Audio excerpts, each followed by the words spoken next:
أما بعد فأعوذ بالله من الشيطان الرجيم بسم الله الرحمن الرحيم قال الله تبارك وتعالى في كلام المجيد والفرقان الحميد يا أيها الناس أنتم الفقراء إلى الله والله هو الغني الحميد إن يشأ يذهبكم ويأتي بخلق جديد وما ذلك على الله بعزيز اللهم صل على سيدنا محمد وعلى آل سيدنا محمد وبارك وسلم اللهم صل على سيدنا محمد وعلى آل سيدنا محمد وبارك وسلم اللهم صل على سيدنا محمد وعلى آل سيدنا محمد وبارك وسلم اللهم صل على سيدنا محمد وعلى آل سيدنا محمد وبارك وسلم قرآن مجید فرقان حمید میں اللہ تعالیٰ ارشاد فرماتے ہیں یا ایھا الناس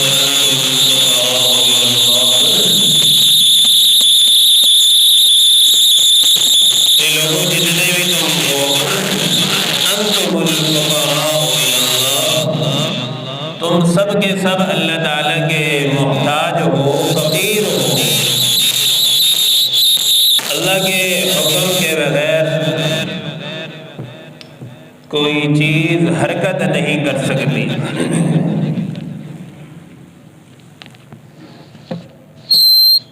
اور ظاہر سی بات ہے اللہ تعالیٰ کی ذات ہی عظمت والی ہے کبریائی والی ہے بڑی ذات ہے واللہ هو الغنی اور وہ غنی ذات ہے ہر ایک سے مستغنی ہے کسی کی بھی اس کو ضرورت نہیں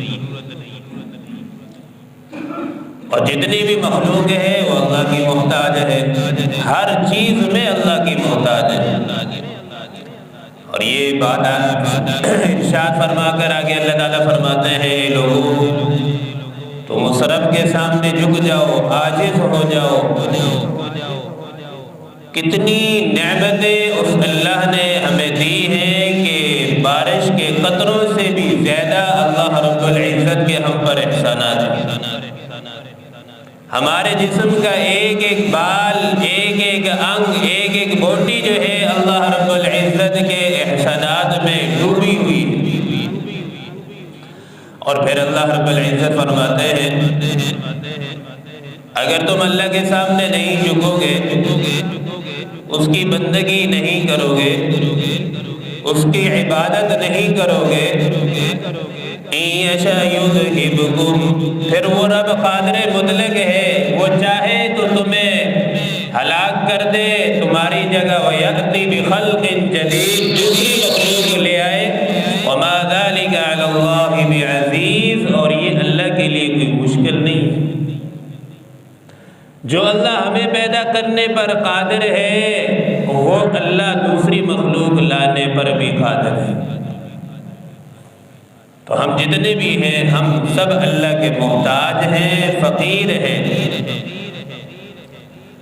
اب جو خاک ہوتا ہے کیونکہ ہم سب کی پیدائش اللہ تعالیٰ نے مٹی سے پیدا کیا ہے منہا خلقناکم وفیہا نعیدکم ومنہا نخرجکم تارتا اخرى اللہ پاک فرماتے ہیں انسان میں نے تجھے مٹی سے پیدا کیا ہے اور پھر تجھے اسی مٹی کے اندر تجھے واپس لوٹایا جائے گا وَمِنْهَا نُخْرِجُكُمْ تَارَةً أُخْرَى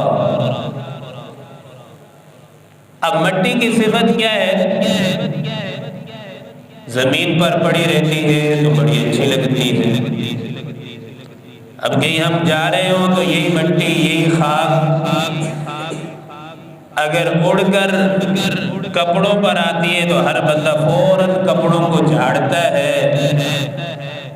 اس سے انسان ہمیں یہ سبق ملتا ہے کہ ہم بھی مٹی ہیں، ہمیں بھی نیچے رہنا اور عاجز بن کے رہنا یہ اللہ رب العزت کو پسند بھی ہے اور یہی انسان کو سجدہ ہے۔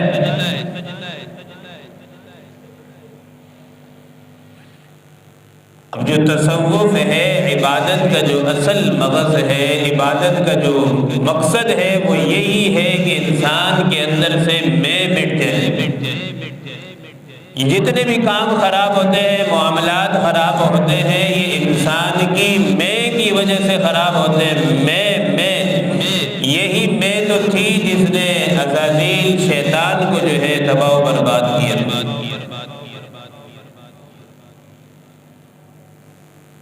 ہم صحابہ اکرام، تابعین، سلف الصالحین، اپنے اکابرین کو دیکھیں تو ان کے اندر یہ تعلیمات سے ہمیں ملتا ہے کہ انہوں نے اپنی میں کو کیسے مٹایا۔ اس میں سب سے پہلی اور بڑی جو مثال ہمیں ملتی ہے صحابہ اکرام میں، امام الانبیاء صلی اللہ علیہ وسلم کے سب سے پہلے جو صحابی بھی ہے، خلیفہ بھی ہے، سیدنا صدیق اکبر رضی اللہ تعالیٰ عنہ کی ہمیں مثال ملتی ہے۔ کون صدیق؟ جسے نبی کی زبان مبارک سے، زبان نبوت سے بشارت ملی، صدیق کا لفظ ملا، صدیق کا لقب ملا۔ احد پہاڑ ہے،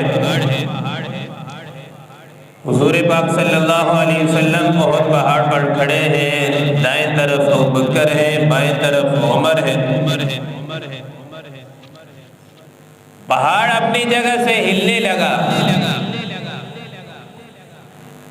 صدیق اکبر کی عظمت دیکھے، حضور نے یہ نہیں فرمایا کہ پہاڑ تیرے اوپر میں کھڑا ہوں، فرمایا احد پہاڑ کیوں ہلتا ہے؟ تیرے اوپر تو ابوبکر، صدیق اور عمر کھڑے ہیں۔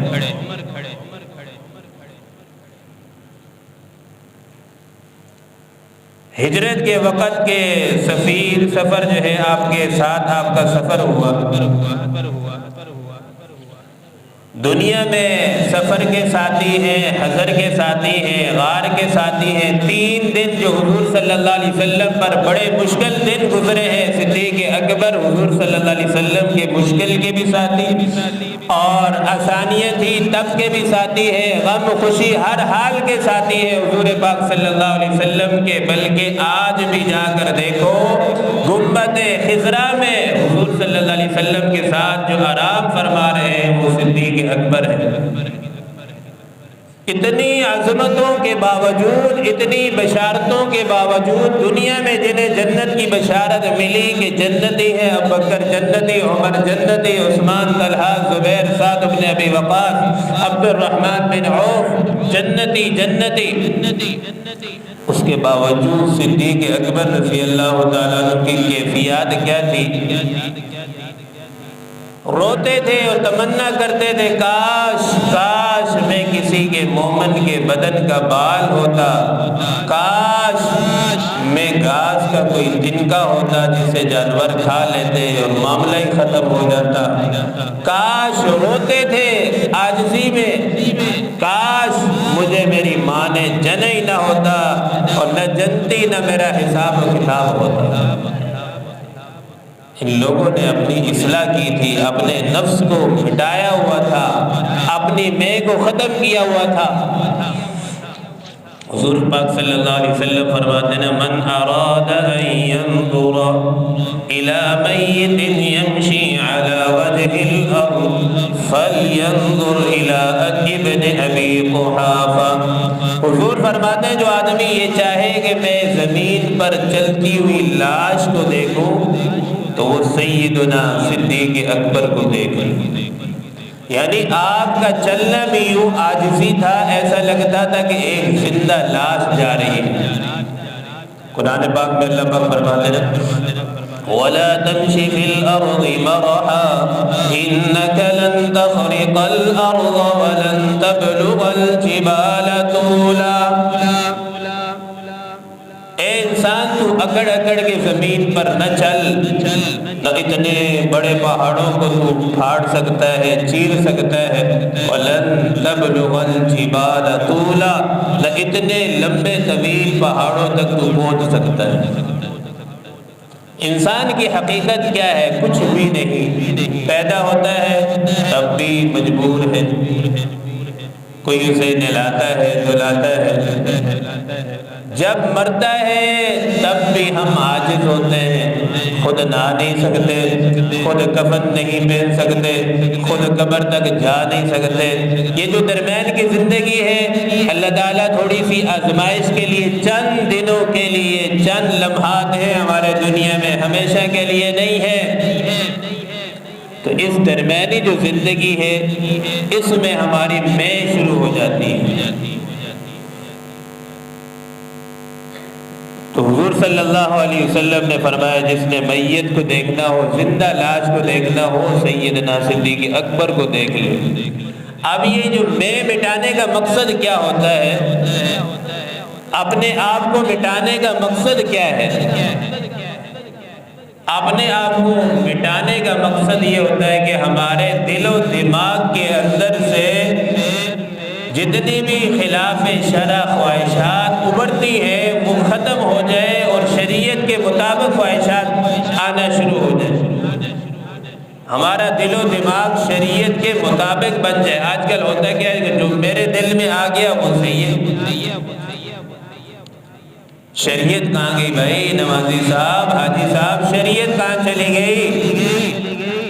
کسی کے ساتھ لڑائی ہوگی، جھگڑا ہو گیا، بس میں وہ کروں گا جو میری مرضی ہوگی۔ واہ، تیری مرضی کہاں ہے؟ شریعت کہاں چلی گئی؟ گھر میں لڑائی ہو گئی، وہی ہوگا جو میں کہوں گا، جو میں کہوں گا۔ نہیں بھائی، غلط غلط، وہی ہوگا جو میرا رب کہے۔ ایسے موقع پر پتہ چلتا ہے کہ کتنے ہم شریعت کے دین کے پابند ہیں۔ صرف نماز کا پڑھ لینا دین نہیں ہے، 24 گھنٹے اپنی زندگی کو اللہ کے حکموں کے مطابق بنا لینا یہ دین ہے۔ سیدنا عمر رضی اللہ تعالیٰ عنہ کتنے مراد مصطفیٰ ہیں جنہیں حضور نے اللہ سے مانگ کر لیا۔ ان کے اندر عاجزی دیکھیں۔ ایک مرتبہ جہاد سے کچھ قیدی آئے اور کچھ مال غنیمت بھی آیا، اللہ تعالیٰ نے بڑی فتوحات عطا فرمائی۔ اب حضرت سیدنا فاروق اعظم رضی اللہ تعالیٰ عنہ نے دیکھا کہ بڑی فتوحات حاصل ہو رہی ہیں اور آپ کے دور حکومت بھی ایک مثالی دور تھا۔ اللہ تعالیٰ نے بڑی شان، جلال، جمال، بڑی حکمتیں، بڑے فیصلے کرنے کی حکمتیں اور دانش مندی، بڑی عقل سے نوازا تھا اللہ تعالیٰ نے، اسلام کی دولت بھی نم عطا کی تھی۔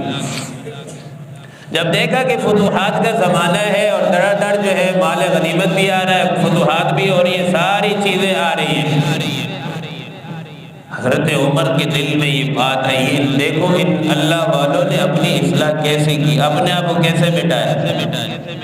دل میں یہ بات آئی کہ عمر دیکھو آپ کے دور حکومت میں، خلافت میں کتنی فتوحات ہو رہی ہیں، کتنا مال غنیمت آ رہا ہے۔ یہ بات دل میں آئی کہ تیری حکومت ایک نمایاں ہے، اس کو کہتے ہیں عجب، اپنے آپ کو سب سے الگ سمجھنا یہ عجب کہلاتا ہے، اور اردو میں کہتے ہیں خود پسندی۔ میرے جیسا تو کوئی ہے ہی نہیں ہے، میرے جیسی تو کوئی تلاوت کر نہیں سکتا، میرے جیسی تو کوئی ایسا کام کر نہیں سکتا۔ یہ سب سے بڑی بیماری ہے، حدیث پاک میں اس کو فرمایا گیا ہے وَإِعْجَابُ الْمَرْءِ بِنَفْسِهِ، اپنے آپ کو سب سے الگ تھلگ سمجھنا سب سے بڑی بیماری ہے، اور اس سے انسان تباہ و برباد ہو جاتا ہے۔ فاروق اعظم رضی اللہ تعالیٰ عنہ کے دل میں خیال پیدا ہوا کہ اے عمر تیری حکومت میں بڑی فتوحات ہو رہی ہیں، بڑے قیدی آ رہے ہیں، بڑے علاقے فتح ہو رہے ہیں، حضرت عمر نے اپنے نفس کو فوراً مخاطب فرما کر فرمایا کہ اے نفس، اے عمر، تو وہی ہے جس کی ماں جو ہے کچا گوشت چبایا کرتی تھی۔ اب یہ کچا گوشت چبانا عرب کے اندر غربت کی علامت تھی۔ صرف یہی اپنے نفس کو مخاطب کر کے یہاں تک بات ختم نہیں کی، اعلان فرمایا سارے صحابہ میں کہ ممبر کے پاس جمع ہو جائے۔ مسجد نبوی کا ممبر ہے، سارے صحابہ جمع ہو گئے۔ سیدنا فاروق اعظم ممبر پر تشریف لائے، فرمایا کہ عمر تو وہی ہے جس کی ماں گوشت چبایا کرتی تھی، کچا گوشت چبایا کرتی تھی۔ کوئی بات اور ارشاد نہیں فرمایا، ممبر سے اتر کر صحابہ نے پوچھا کہ امیر المومنین، کیا آپ نے ہمیں صرف اس لیے جمع کیا تھا یہ بات عرض کرنے کے لیے، کہنے کے لیے؟ عمر نے فرمایا، حضرت امیر المومنین نے فرمایا کہ میرے نفس میں یہ بات آئی تھی اور میں اپنے نفس کو مٹانے کے لیے، تاکہ میں آپ لوگوں کے سامنے میں اپنی جو اصل اوقات ہے میں آپ کے سامنے بات رکھ دوں، تاکہ میرا نفس موٹا نہ ہو اور میرے دل میں عجب تکبر پیدا نہ ہو۔ آج تو ہم تکبر اور عجب کو بیماری سمجھتے نہیں۔ ایک زمانہ ایسا تھا کہ لوگ نیکیاں کرتے تھے اور کسی کو بتاتے نہیں تھے، نیکی کر کے بھول جاتے تھے، انہیں پتہ تھا اللہ کے لیے نیکی کر لیں، کسی کو بتانے کی کیا ضرورت ہے۔ ایک زمانہ ایسا آیا کہ لوگ نیکی کرتے تھے، بتاتے بھی تھے، اور اب جو زمانہ ہے وہ ایسا زمانہ ہے کہ ہم لوگ نیکی کرتے بھی نہیں ہیں، بتاتے پھرتے، جی میرا ارادہ ہے حج کرنے کا، آپ دعا کریں، میرا ارادہ ہے ایک مسجد بنانے کا، جی آپ دعا کرنا میرے لیے، میرا ارادہ ہے عمرہ کرنے کا، آپ دعا کرنا۔ اب بھائی آپ نے کس بندوں کے لیے عمرہ کرنا ہے یا بندوں کے لیے مدرسہ بنانا ہے، مسجد بنانی ہے، یا کوئی بھی نیکی کا کام کرنا ہے، بندوں کے لیے کرنا ہے یا اپنے مالک و خالق کے لیے کرنا ہے؟ تو ہم لوگ جو ہے اب لوگوں کو خالی بتاتے پھرتے ہیں، پھر نیکی کرتے نہیں ہیں۔ تو فاروق اعظم رضی اللہ تعالیٰ عنہ کون ہیں جن کو لسان نبوت سے حضور صلی اللہ علیہ وسلم کی زبان اقدس سے یہ بشارت ملی، لو کان بعدی نبی لکان عمر، حضور نے فرمایا اگر میرے بعد کوئی نبی آنا ہوتا یا نبوت کا سلسلہ چلتا رہتا تو میرے بعد نبی حضرت عمر ہوتے۔ الحق ینطلق علی لسان عمر، حضرت کے عمر کے زبان سے اللہ تعالیٰ نے حق کو جاری فرما دیا۔ جس گلی سے شیطان حضرت عمر گزرتے تھے، شیطان اس گلی سے گزر نہیں سکتا، اتنا اللہ تعالیٰ نے رعب عطا فرمایا۔ بلکہ یہ تو آج بھی ہے، جہاں چلے جائیں، جس جگہ جس گلی پر آپ سیدنا فاروق اعظم حضرت عمر کا نام لکھ دیں، اس کے بورڈ کے نیچے سے شیطان گزر نہیں سکتا، چاہے وہ شیطان انسانوں میں ہو یا جنات میں ہو، نہیں گزر سکتا، نہ ہی اس کا جلوس گزرے گا۔ تو یہ اللہ والوں کا رعب تھا، جو اللہ سے ڈرتا ہے تو ساری مخلوق پھر اس سے ڈرتی ہے، جو اللہ سے ڈرنا چھوڑ دیتا ہے مخلوق سے ڈرتا ہے تو پھر وہ ساری مخلوق سے ڈرتا ہی رہتا ہے۔ اور رات کو اٹھ کر سیدنا فاروق اعظم رضی اللہ تعالیٰ عنہ یہ دعا کرتے تھے تہجد کی نماز پڑھ کے، اللہم اجعلنی فی عینی صغیرا وفی اعین الناس کبیرا، کہ اللہ مجھے اپنی آنکھوں میں مجھے چھوٹا بنا دے اور لوگوں کی نگاہ میں مجھے بڑا بنا دے۔ اب اپنے آپ کو مٹانے کی دعا ہے، لوگوں کی نگاہ میں بڑا کیوں بنا دے؟ تاکہ لوگ مجھ سے دین سیکھیں اور دین کی بات مجھ سے آ کر سیکھیں، اس لیے لوگوں کی نظر میں بڑا بنا ہے۔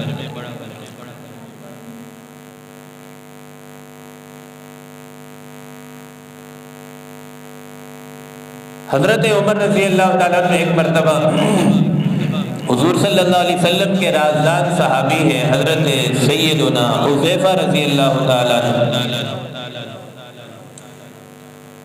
حضور نے کچھ نام بتائے، فلاں فلاں فلاں فلاں فلاں، یہ منافق ہے، یہ منافق ہے، یہ منافق ہے۔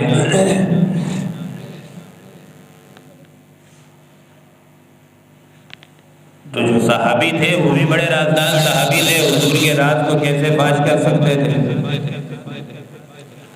حضرت عمر رضی اللہ تعالیٰ عنہ نے فرمایا حذیفہ میں تو آپ سے حضور کا راز نہ پوچھنا چاہتا ہوں، نہ ہی میری جرت ہے،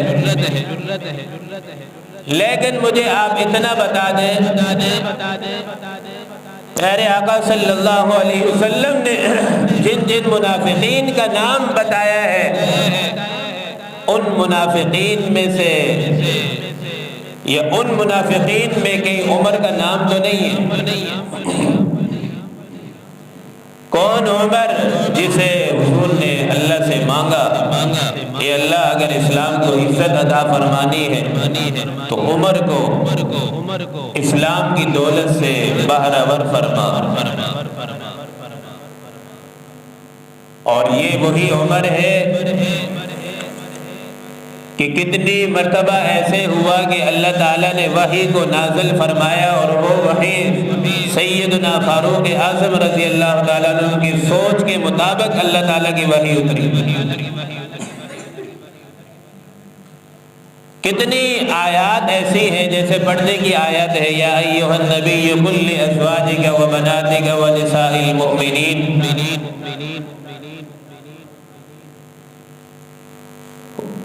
سیدنا فاروق اعظم نے فرمایا یا رسول اللہ کہ عورتیں جب گھر سے باہر نکلیں تو پردہ کر کے نکلنا چاہیے۔ جیسے یہ خواہش کا اظہار کیا اللہ کے نبی نے فرمایا کہ عمر میں تو اپنی طرف سے تو کوئی حکم جاری نہیں کر سکتا، ہاں اللہ کا حکم آئے گا تو پھر اسے نافذ کریں گے۔ کچھ ہی دیر بعد اللہ تعالیٰ کی طرف سے یہ آیت نازل ہوئی یا ایھا النبی قل لازواجک وبناتک ونساء المؤمنین یدنین علیہن من جلابیبہن۔ اب یہ پردہ کرنا یہ فرض عین ہے۔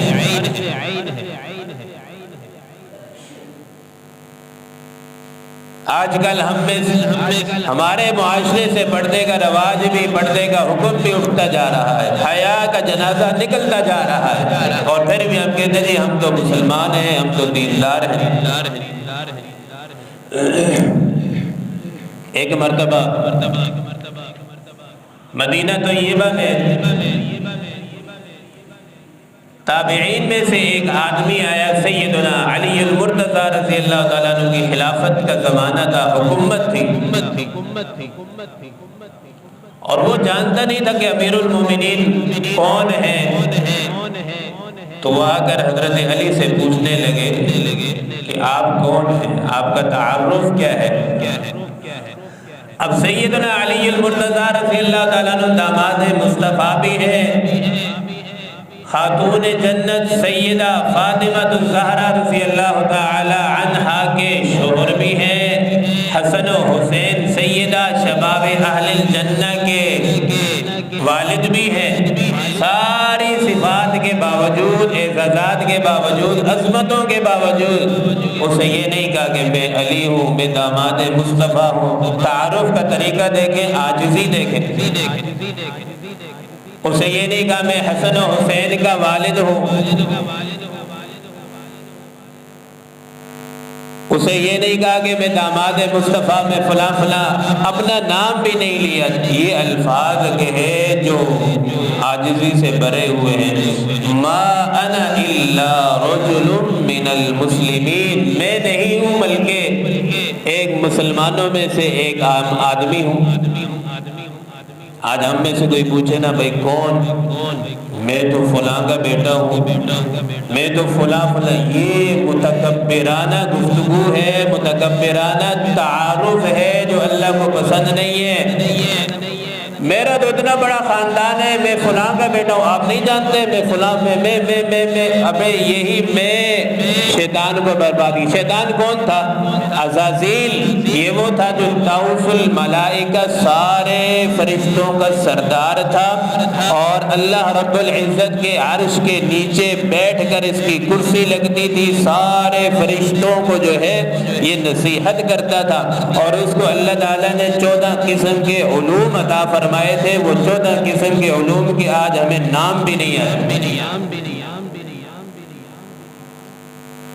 اور اللہ نے جب آدم کو پیدا فرمایا تو عزازیل سے کہا کہ وَإِذْ قُلْنَا لِلْمَلَائِكَةِ اسْجُدُوا لِآدَمَ، سارے فرشتوں کو حکم ہوا کہ آدم علیہ السلام کو تعظیماً، ادباً، احتراماً اسجدوا لآدم، سجدہ کرو آدم کو، سارے ملائکہ۔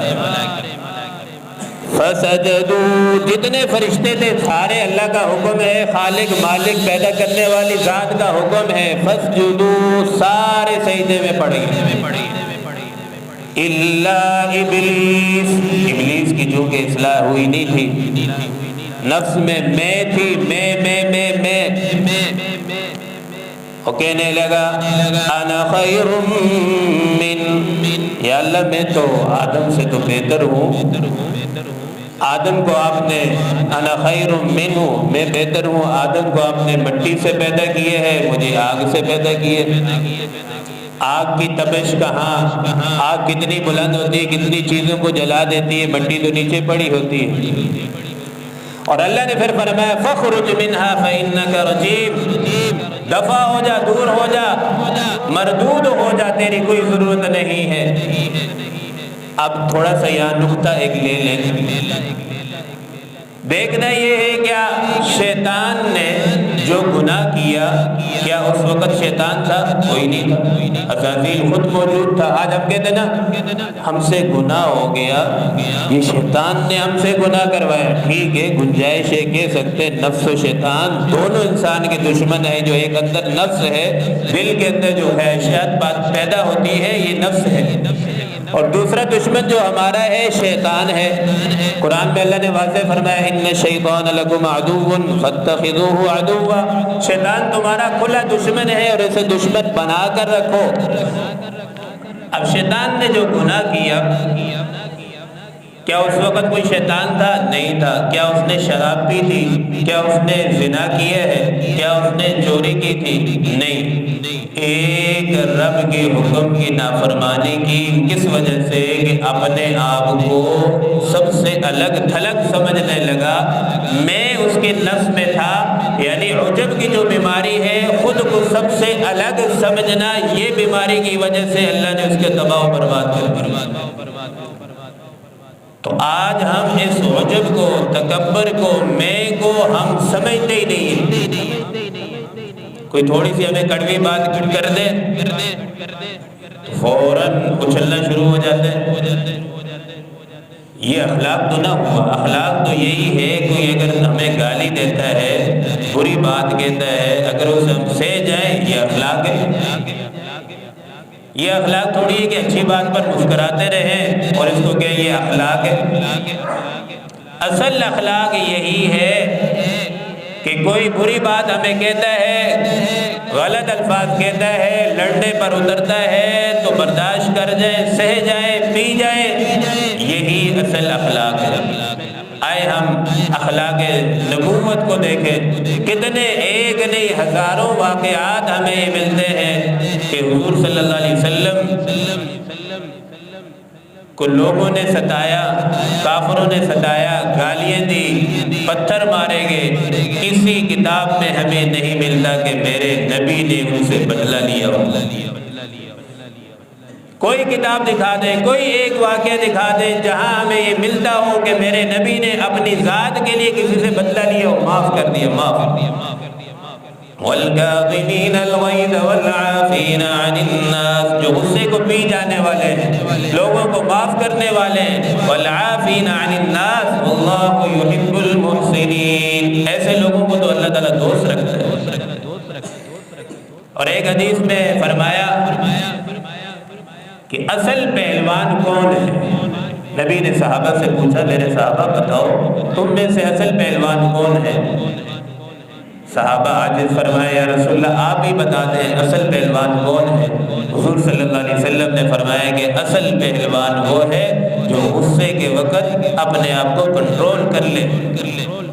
وہ پہلوان نہیں ہے جو غصے کے وقت دوسرے کو جو ہے جھاڑ دے، دوسرے کو جو ہے بچھاڑ دے اور اپنی زبان پر کنٹرول نہ رکھے وہ جو ہے پہلوان نہیں ہے، بلکہ وہ تو عاجز انسان ہے۔ اور قرآن مجید میں اللہ تعالیٰ نے ارشاد فرمایا، بات کو میں سمیٹتا ہوں، قرآن مجید میں اللہ تعالیٰ ارشاد فرماتے ہیں ان کیدکن عظیم، اور جہاں دشمن کے شیطان کا ذکر آیا، اس کے مکر و فریب کا، تو اللہ تعالیٰ نے اس کے متعلق فرمایا ان کید الشیطان کان ضعیفا، یہ جو شیطان کا مکر ہے، چال ہے، یہ کمزور ہے۔ اور اس کے مقابلے فرمایا ان کیدکن عظیم، جو عورتوں کے مکر اور فریب ہے نا، یہ شیطان سے زیادہ سخت ہے۔ اب پتہ یہ چلا کہ جو شیطان کی چال ہے، اور ایک طرف ہم اپنے نفس کی چال کو دیکھیں تو شیطان سے زیادہ ہمارے نفس کی چالیں ہمارے لیے خطرناک ہیں۔ وما ابرئ نفسی ان النفس لامارۃ بالسوء الا ما رحم ربی۔ اچھا، بات کو ختم کرتا ہوں۔ قرآن مجید میں قیامت کے دن جب انسان اللہ تعالیٰ کے سامنے پیش ہوں گے، اعمال بھی پیش ہوں گے، تو شیطان کو ہر انسان ملامت کرے گا، کہے گا کہ مجھے تو کس نے گناہ کرایا؟ اور اس کے جواب میں شیطان کیا کہے گا؟ فلا تلومونی ولوموا انفسکم، اے انسان تو مجھے ملامت مت کر، ولوموا انفسکم، تو اپنے آپ کو ملامت کر، میں نے تو خالی تجھے اشارہ کیا تھا، کرنے والا تو خود ہے۔ اللہ تعالیٰ سے دعا ہے کہ اللہ تعالیٰ ہم سب کو نفس و شیطان کے حملوں سے بچنے کی، اور نفس شیطان کے جو دشمن ہیں ہمارے، انہیں پہچاننے کی اور اپنی اصلاح کرنے کی اللہ تعالیٰ ہم سب کو توفیق نصیب فرمائے۔ وآخر دعوانا الحمدللہ۔